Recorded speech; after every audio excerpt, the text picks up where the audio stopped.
My heart was pounding and my hands were shaking as I handed my fake Dutch ID to that bouncer in the Spanish disco, and I prayed that he would believe that I was 16.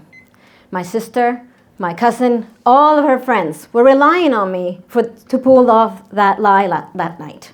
And it worked. It worked that night. It worked for many nights that summer, the summer after that, and the summer after that even.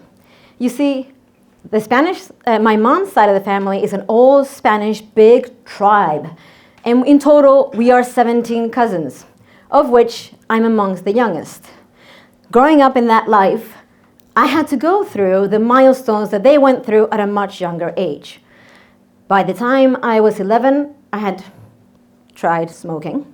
12, drinking. By the time I was 14, I was staying out partying all night because the curfew of my older cousins was just endless. Yes, I know. You're probably wondering, what about sex, girl? Well, that came later for me. You see, I dreamt of the Blue Prince. And there weren't that many men in shining armor when I was in the 90s when I was growing up. Still, to me, living ahead of my time felt like something to brag about. It was a privilege. Little did I know that that privilege could someday turn into a curse. Fast forward 30 years, and here I stand, at the age of 44. Just several weeks ago, I was holding my latest blood test results.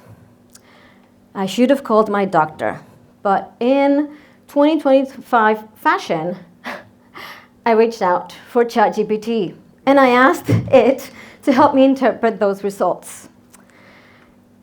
Yeah, the weight of the legacy fell on my shoulders. Aida, thou shalt live your life ahead of your time. It was impossible, not for this, not for menopause. That was for other women. Other women. Yeah, maybe for all of my cousins, but not for me and not at the age of 44. So yeah.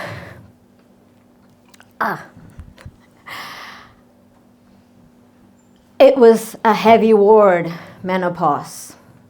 It was a door slamming shut on my face, the door of youth, the door of vitality, the door of possibility.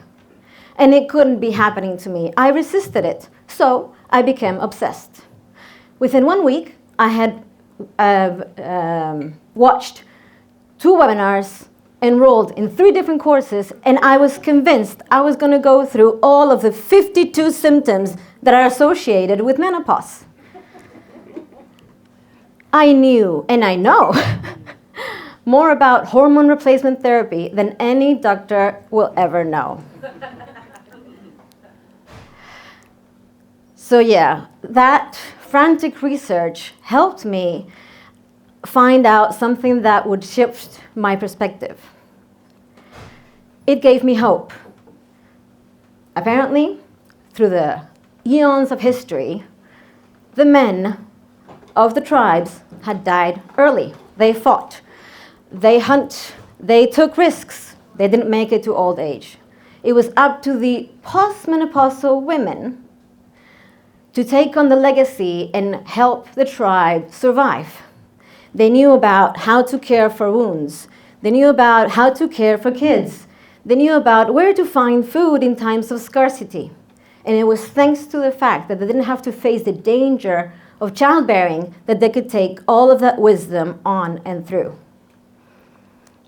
I think about and I look at that 14-year-old girl that wanted to live her life ahead of her time.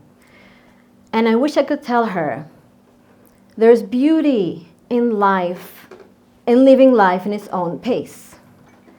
You can't speed it up, just like you can't slow it down, as much as I wanted to facing menopause. So I stand here today, and I ask myself, what wisdom will I bring forward? Thank you.